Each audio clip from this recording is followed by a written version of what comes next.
Hey everyone, welcome back to the channel. In today's video, I'm going to show you how to fix restore stuck problem on WhatsApp. If you guys are having the same problem like you are backing up and your backup is stuck, I will show you how to fix it.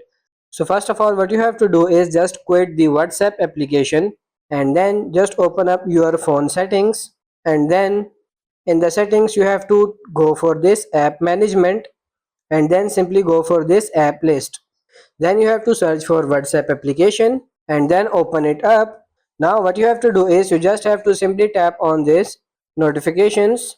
Once you click on notifications, make sure it's enabled and also check alerts and check the allow sound and vibrations. Now go back and then go for this permissions and make sure all the permissions are allowed on WhatsApp. If there is any permissions not allowed, just make sure to allow them. Then go back and go for this storage and cache and just simply tap on this clear cache, and then just go back and quit your settings and then open the WhatsApp application.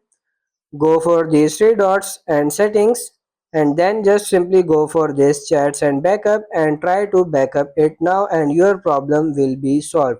So that's pretty much it for this video. I hope this video was helpful. If it is, like it and subscribe to the channel. Thank you.